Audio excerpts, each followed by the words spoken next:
Well, looks like it's Slurpee for one. All right. Oh, what have I done? If you grew up flipping through ABC in the late 80s, there's a good chance Head of the Class was one of those shows that felt like it shouldn't work, but totally did. The premise was simple. A group of brainy, misfit prodigies stuck in an elite program inside a big New York City high school. And the one adult who could actually reach them wasn't some stern academic. It was Charlie Moore, an actor, a substitute teacher, and basically the only person in the building who understood that being smart doesn't mean you're okay. But here's the thing. The show's real-life story is just as weird as anything that happened in the IHP classroom. The cast had future industry power players hiding in plain sight. The show took wild swings, like going full NASA adventure. It quietly added a future movie icon late in the run. And then, in the final stretch, it did something sitcoms almost never pull off cleanly. It swapped out its core teacher and dared you to keep watching. So let's count it down. 15 weird facts you probably never knew, even if you swear you watched every episode. 15. It ran longer than most people remember, and that's part of the mystery. Here's a funny memory trick. A lot of folks feel like Head of the Class was a couple-season sitcom, something that lived in reruns like a pleasant after-school hallucination. But it actually stuck around for 5 seasons and racked up well over 100 episodes. That's a real run, the kind of run that usually cements a show into pop culture immortality. So why does it feel slightly hidden? Part of it is the era. In the late 80s, the TV landscape was crowded with big brands, family sitcoms, very special episodes, and those gigantic network identity blocks. Head of the Class fit in, but it was also doing something a little different. It wasn't a traditional family show, and it wasn't a workplace comedy. It was a classroom hangout, but with kids who were too smart to be generic. And because the characters were so specific, Arvid's oddball genius energy, Dennis's chaotic confidence, Darlene's intensity, it ends up living in your brain as a collection of moments rather than a long-running machine, which makes the next fact even better. The premise wasn't just clever writing, it was practically autobiographical. 14. The creator basically lived the Charlie Moore setup. Charlie Moore always had this vibe, like he just wandered into the school by accident. Like someone handed him a substitute folder, he shrugged, and the IHP kids decided, fine, you'll do. And the wild part? That wasn't just a sitcom invention. The show's origin is tied to a very real struggle. Chasing acting while paying the bills with substitute teaching. That's why Charlie's perspective feels different from your standard TV teacher. He's not lecturing from a pedestal. He's not trying to be their dad. He's more like an older friend who has just enough life experience to call out their nonsense, but not so much authority that they immediately tune him out. It also explains the show's emotional tone. The IHP kids aren't written like generic, gifted stereotypes. They're brilliant, yes, but also insecure, weird, lonely, competitive, and sometimes painfully self-serious. Charlie gets them because, on some level, he's also trying to prove he belongs somewhere.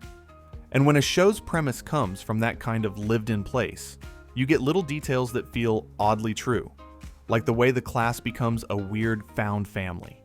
Which brings us to the IHP itself, the show's quiet secret weapon. 13. The IHP classroom wasn't just a setting, it was a built-in story engine. Most school sitcoms have a problem. The classroom is static. You can only do so many pop quiz jokes before the whole thing turns into background noise. Head of the Class dodged that by making the IHP feel like its own tiny universe inside the school, an elite program with kids who are technically ahead of everyone, but socially out of sync with the world around them. That's why the show can jump from comedy to surprisingly sincere moments without feeling like it's whiplashing. The IHP isn't just smart kids, it's a pressure cooker. These students are told they're special, so they carry expectations like backpacks full of rocks. Every little failure hits harder. Every social misstep feels permanent. Even victories can make them weirder outsiders. And because the program is distinct, you can also bring in the rest of the school as a contrast. The normal teen world that the IHP kids don't quite know how to enter. That tension creates story after story. Dating disasters, popularity collisions, jealousy, imposter syndrome, and the occasional, wait, why are we even doing this? Existential spiral. It also makes Charlie's role clearer. He isn't just teaching curriculum. He's teaching them how to survive being them. And the show's sound, its theme and music, helped sell that emotional blend more than people realize. 12. The music did a lot of the heavy lifting, and you probably never noticed. There's a specific kind of 80s sitcom music that instantly teleports you. Warm, bright, slightly bouncy, and emotionally sincere without being corny. Head of the Class leaned into that vibe in a way that made it feel safe, even when the characters were spiraling. Think about it. You've got kids dealing with intense pressure, identity stuff, and the awkwardness of being different. If you score that wrong, the show becomes a lecture. Score it right, and suddenly it feels like a comforting hangout where you can laugh and also feel weirdly understood. That's why the theme and background cues matter. The music frames the IHP like a place where oddballs belong. It also gives the show a gentler heartbeat. When an episode shifts from jokes to a real conversation about fear, failure, or just not fitting, those musical choices quietly tell you, hey, it's okay. This is still the same show. And because Head of the Class wasn't a laugh-a-minute gag machine, it needed that emotional glue. The music helps smooth the transitions and makes the classroom feel like a home base. But the show also did something clever early on. It didn't just hand Charlie the job and call it a day. It tested him on screen. 11. Charlie didn't instantly win the class. He had to earn it. A lot of sitcom pilots do the same dance. The teacher walks in, says one heartfelt thing, and the students magically soften. Head of the Class takes a slightly different route. Charlie isn't treated like the obvious hero from minute one. The IHP kids are skeptical, sharp, and kind of terrifying in that we can outthink you in 10 seconds way. And the show doesn't pretend that a substitute teacher automatically deserves their respect. Instead, it lets Charlie get challenged, and it uses other adults around him to raise the stakes. There's a sense early on that he's being evaluated, like the school is asking, is this guy actually good for these kids, or is he just a charming mess? That's important, because it makes the central relationship feel earned. Charlie's authority doesn't come from rules. It comes from empathy, patience, and the rare talent of treating these kids like real people instead of projects. He listens to their fears. He calls them out when they're being cruel. And he doesn't act threatened by their intelligence, which makes you buy the idea that this class, this high-powered group of geniuses, would accept him as their anchor. And speaking of high-powered, the show had future heavy hitters sitting in those desks long before anyone realized it. 10. Two of the kids would become huge behind-the-scenes forces in TV. This is one of those you can't unsee it facts once you know. While you're watching Head of the Class, it feels like a cast of quirky students doing sitcom things. But tucked inside that classroom are people who later became major behind-the-camera power players. One of them is the kind of guy you look back on and go, oh, that explains why he had so much confidence. Another went on to build an entire career shaping the kinds of shows kids grew up on, long after Head of the Class ended. It's like finding out your high school lab partner later ran a tech empire. And it adds a weird layer to rewatching. You start paying attention to who seems like they're always on, who's comfortable commanding scenes, who has that natural sense of rhythm. Some actors just feel like they understand production, not just performance, and you can spot it even in sitcom beats. It also makes the show feel like a little talent incubator. Head of the Class wasn't just a series, it was a training ground where people learned timing, character work, and how to keep an ensemble moving. And the show didn't stop there. It also, quietly, featured people who would become famous in totally different corners of pop culture, which brings us to a character addition that surprised a lot of fans. 9. TJ's path was a stealth. You belong here. Story TJ Jones is one of the show's smartest moves, not just because she's funny, but because she changes what the IHP means. At first, she's the outsider energy. The IHP kids are locked into this intense little world, and TJ shows up with a different vibe, less academic pressure cooker, more street-smart confidence. But over time, the show starts doing something kind of progressive for a sitcom of that era. It suggests that intelligence isn't always the neat, testable kind. TJ isn't presented as lesser because she doesn't fit the original IHP stereotype. Instead, the show gradually reveals that she has her own kind of brilliance, social awareness, intuition, the ability to read people, and a toughness that some of the sheltered geniuses don't have. And when she becomes part of the IHP world, it feels like the show is widening the definition of who gets to be considered gifted. It's not just grades and IQ, it's also resilience, creativity, and perspective. That shift makes the group more interesting. Suddenly, the IHP isn't just a club for perfect smart kids. It's a place where different kinds of brains collide. And speaking of surprise additions, late in the run, the show added someone with a name you might recognize today way more than you did back then. 8. A future movie icon joined late, and most viewers didn't clock it at the time. Here's the kind of fact that makes you want to rewind and do the Leonardo DiCaprio pointing meme. Late in the series, the classroom got a new face, Jasper Kwong. And at the time, he might have registered as new kid energy, and not much more. Just another personality added to keep the ensemble fresh. But looking back, that casting becomes way more interesting, because the actor behind Jasper would later become one of those names that suddenly pops everywhere once the world catches up. In the moment, it was easy to miss. The 80s were full of child actors drifting in and out of TV. Sitcoms added characters all the time. What makes it weird is how quietly it happened. No huge event marketing. No dramatic fanfare. Just, here's Jasper. Welcome to the IHP. And if you weren't watching every week, you might not even have noticed the change. It's also one of those reminders that TV is a time capsule. Actors show up in odd places before their careers take off, and then years later, you realize you've been seeing them all along, like a hidden Easter egg in your own childhood. And the show wasn't afraid of big swings in general. In fact, one of its funniest traditions was how often it turned the classroom into a stage. 7. The show loved turning geniuses into musical theater chaos. If you remember Head of the Class as the smart kid show, you might be forgetting one of its most entertaining habits.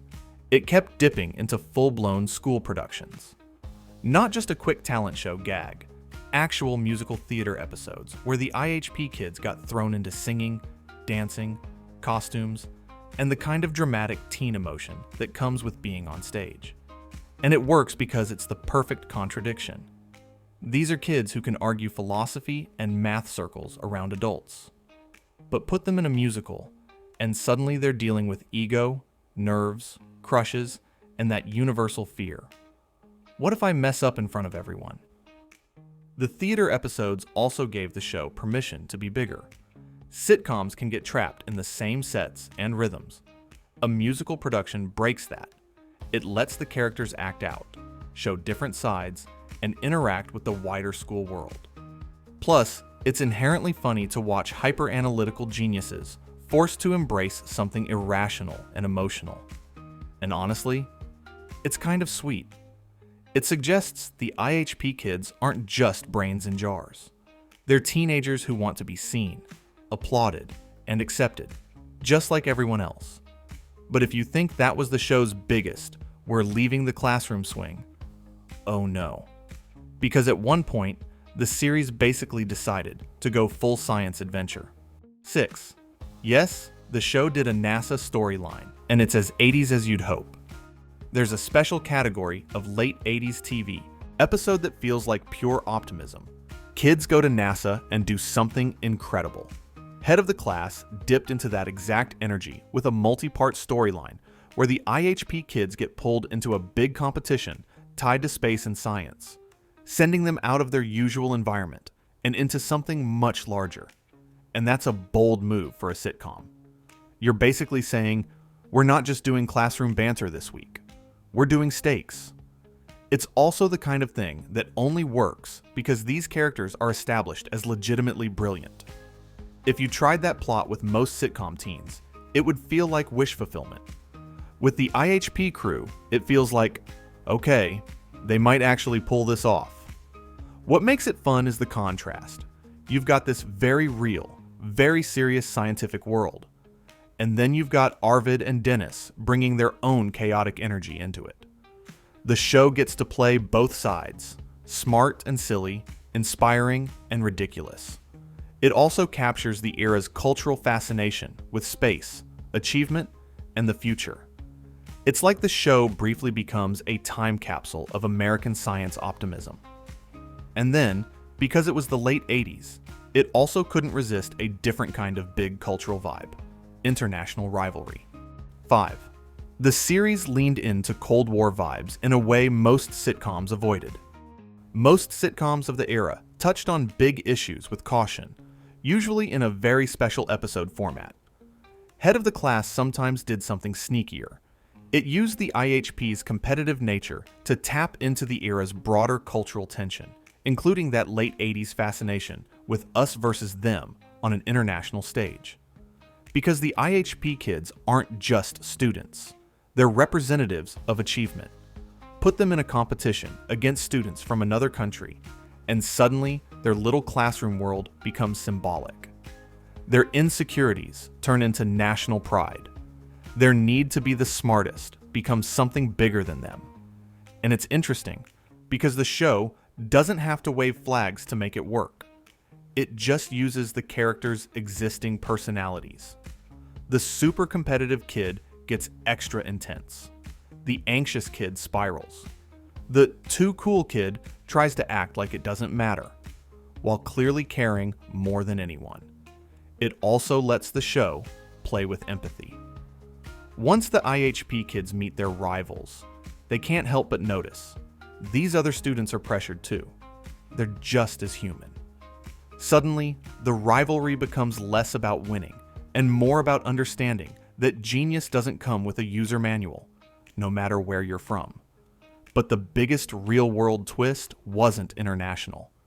It was internal. Because eventually, the show did the unthinkable. It changed the teacher at the center of everything. 4. The show replaced Charlie, and that's a sitcom gamble you rarely see. Sitcoms sometimes swap out side characters. Maybe a friend disappears. Maybe a love interest changes.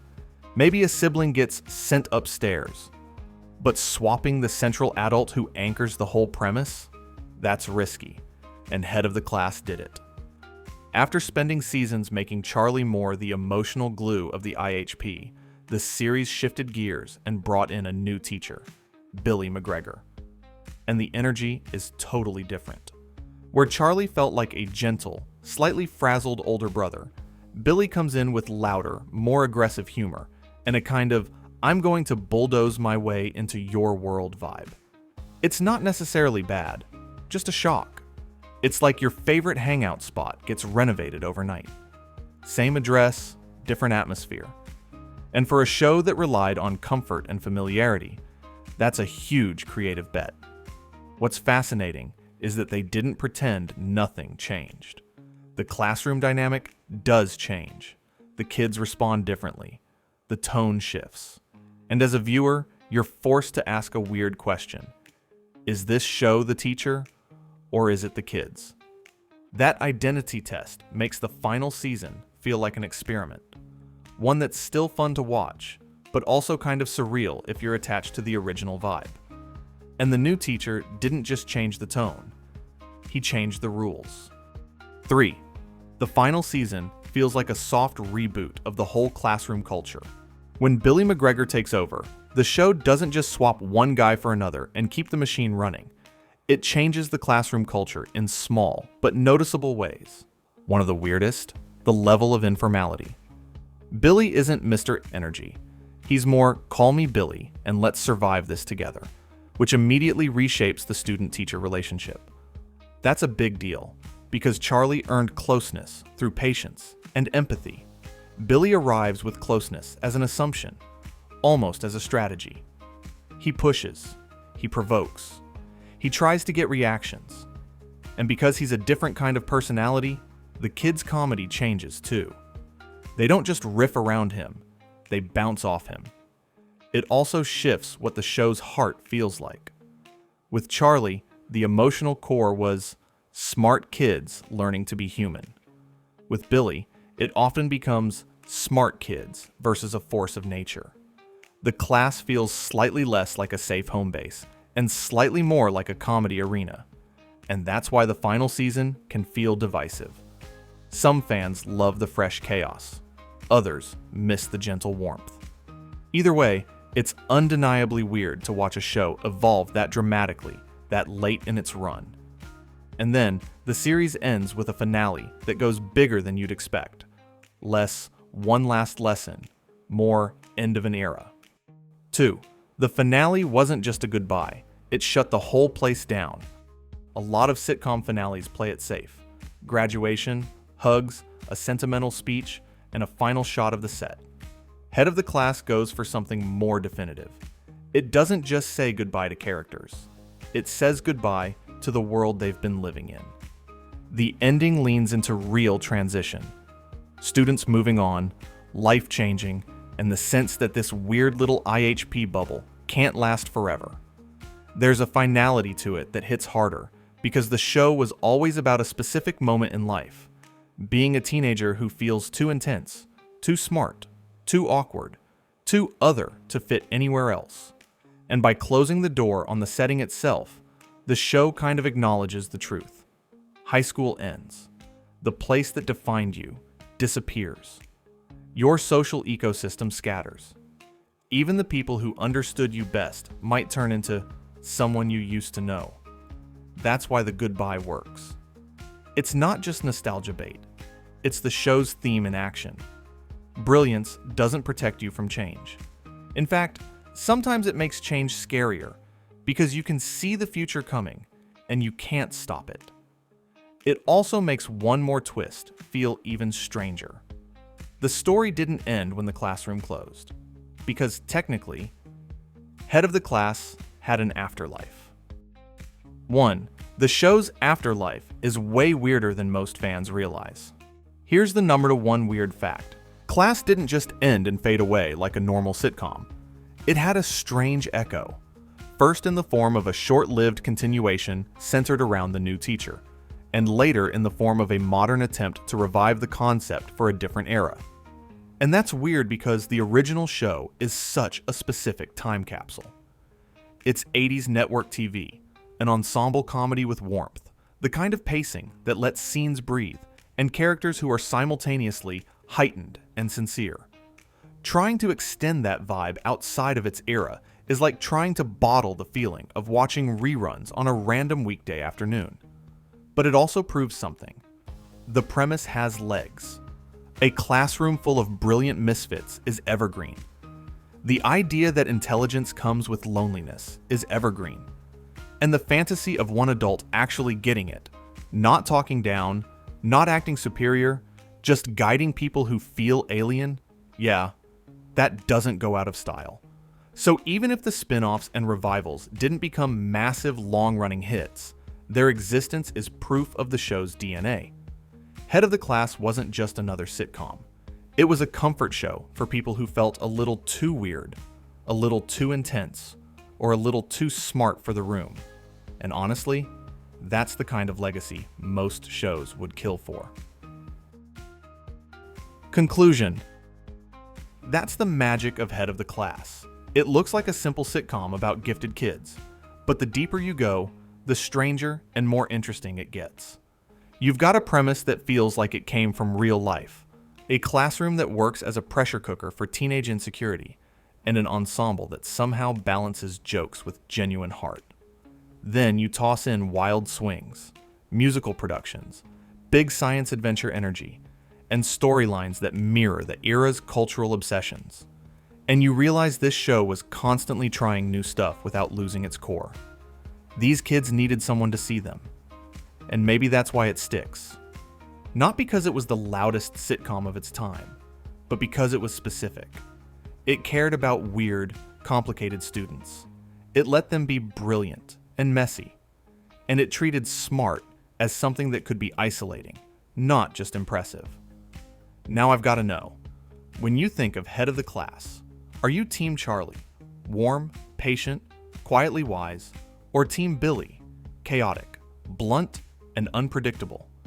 And which IHP student felt the most real to you back then?